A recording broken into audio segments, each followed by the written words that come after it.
میں رو پڑا. کہنے لگا یا رسول اللہ کس کا جی نہیں چاہتا جنت میں جانے کو؟ کوئی ہے ایسا جس کا جی جنت میں جانے کو نہ ہوتا ہو؟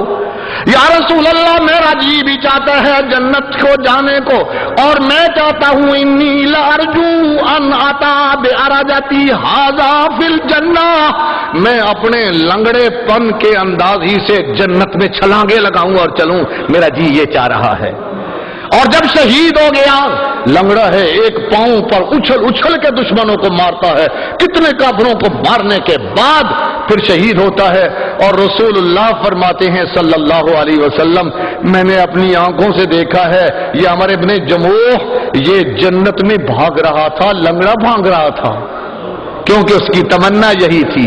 گھر سے آیا، رسول اللہ نے اجازت دی، منہ قبلے کی طرف کر لیا، اللہم ارزقنا شہادت، اللہ مجھے شہادت نصیب فرما، ولا تردنی فی علی، اللہ مجھے دوبارہ اپنے گھر میں واپس نہ لانا. لوگ اپنے شہیدوں کو، کچھ لوگ جلدی جلدی آئے اور انہوں نے سمجھا ہم لے جائیں قبرستان میں، اس کو بھی لے جانے لگے، اونٹ پر بٹھا اس کی لاش رکھی. جب اونٹ کو مدینے کی طرف چلاتے بیٹھ جاتا اور کسی طرف منہ کرتے تو چل پڑتا، عجیب سا منظر بن گیا. تنگ آ گئے، رسول اللہ کے پاس گئے، یا رسول اللہ عمر ابن جموح کے رشتہ دار اسے لے جانا چاہتے ہیں پر اونٹ کا منہ مدینے کی طرف کرتے ہیں تو نہیں چلتا، بیٹھ جاتا ہے بھائی ضد کر کے. فرمایا اس نے کوئی دعا کی تھی؟ ہاں یا رسول اللہ آتے ہوئے اس نے دعا کی تھی، اللہ مجھے شہادت دے اور مجھے پھر اپنے گھر واپس نہ لانا. آپ نے اعلان کر دیا خبردار کوئی بھی شہید مدینے میں نہ لے جایا جائے، احد ہی میں ان کو دفنایا جائے گا. جن کو لے گئے تھے ان کو بھی پھر سب کو واپس کرنا پڑا اور احد کے میدان ہی میں.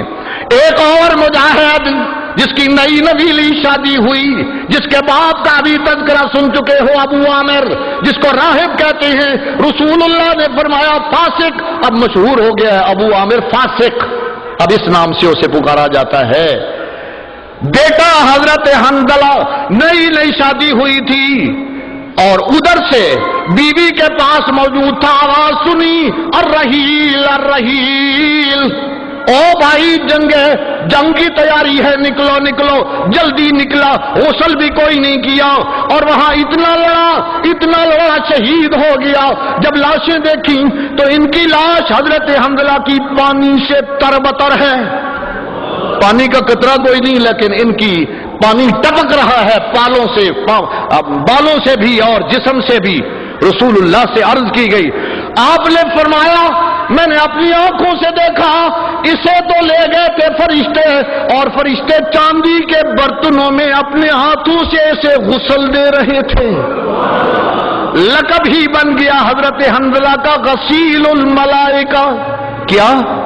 غسیل الملائکہ. حنظلہ کون؟ حنظلہ غسیل الملائکہ، جسے ملائکہ نے غسل دیا ہو. آپ نے فرمایا اس کے گھر والوں سے پتہ کرو کیا معاملہ، باقیوں کو فرشتوں نے غسل نہیں دیا، حنظلہ کی لاش کو اٹھا کے اور اوپر جا کے حنظلہ کی لاش کو فرشتے غسل دے رہے ہیں. بیوی نے بتلایا غسل کرنے کا موقع ہی نہیں ملا تھا. جب رسول اللہ کی آواز سنی دوڑ کھڑا ہوا جہاد کے لیے. غسل کی ضرورت تھی پر غسل کر نہیں سکا تھا. آپ نے فرمایا یہی وجہ تھی کہ فرشتوں نے اسے غسل دیا ہے باقیوں کو نہیں. یہ بھی وہاں ہی شہید ہوا ہے حضرت حنظلہ رضی اللہ تعالی عنہ. اب وہ بی بی جو وارفتگی سے آ رہی ہے راستے میں، کسی نے کہا تیرا باپ موت ہو گیا. کہنے لگی میں نے تم سے باپ کا نہیں پوچھا، میں تو پوچھے ہی ہوں ما فعل برسول اللہ، میرے محبوب میرے مدنی مرشد کا کیا ہوا مجھے بتلائیے. کسی نے نہیں بتلایا. دوڑتی ہوئی آ رہی ہے احد کے میدان کی طرف، راستے میں کسی اور نے بتلایا تیرا بھائی شہید ہو گیا ہے. غصے میں آ کے کہنے لگی میں نے بھائی کا نہیں پوچھا، میں تو پوچھ رہی ہوں ما فعل برسول اللہ، ہمارے محبوب مدنی مرشد کا کیا بنا ہے. آگے دوڑ نکلی، تیسرا آدمی ملا، تیسرے نے کہا تیرا شوہر بھی شہید ہو چکا ہوا ہے اسی میدان میں، تیرا شوہر بھی شہید ہو گیا۔ پھر غصے میں کہنے لگی میں نے شوہر کا نہیں پوچھا، میں تو پوچھ رہی ہوں ما فعل برسول اللہ۔ جب میدان احد میں پہنچ گئی، کسی نے بتلایا تیرا شوہر، تیرا بھائی، تیرا باپ تینوں فوت ہو چکے ہیں، شہید ہو چکے ہوئے ہیں۔ چپ کر گئی اور پھر فرمایا میں رسول اللہ کا پوچھتی ہوں، وہ بتلاؤ۔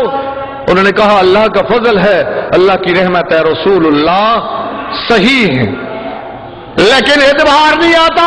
کہتی ہے مجھے رسول اللہ کا چہرہ انور دکھاؤ۔ صحابی لے گیا، جو ہی رسول اللہ کے سامنے جاتی ہیں، رسول اللہ کی آنکھوں سے آنسو آ گئے، چھم چھم آنکھیں برسنے لگیں، اور آپ روتے ہوئے فرما رہے ہیں تیرا باپ بھی شہید ہو گیا، تیرا بھائی بھی شہید ہو گیا، تیرا خامد بھی شہید ہو گیا۔ سننے کے بعد کہتی ہے یا رسول اللہ آپ موجود ہیں، کل مصیبت بعدک سہل، آپ کے بعد کوئی مصیبت ہمارے لیے مصیبت نہیں ہے، یا رسول اللہ آپ موجود ہیں تو مجھے کسی کی کوئی پرواہ نہیں ہے۔ یہ تھا عشق رسول اور محبت رسول ان صحابہ کی رضوان اللہ تعالی علیہم اجمعین۔ یہ میں نے کچھ نقشہ آپ کو احد کا بتلا دیا ہوا ہے، لیکن احد کی کچھ اہمیات اور خصوصیات ہیں، بڑی اہم خصوصیات، وہ خصوصیات وقت نہیں رہا اس لیے میں بیان چھوڑ دیتا ہوں۔ اگلے جمعے یا جبھی بھی موقع ملے گا انشاءاللہ اس دوسرے جمعے میں احد کی ان خصوصیات کا تذکرہ ضرور اپنے انداز سے سناؤں گا انشاءاللہ۔ آخر دعوانا الحمدللہ رب العالمین۔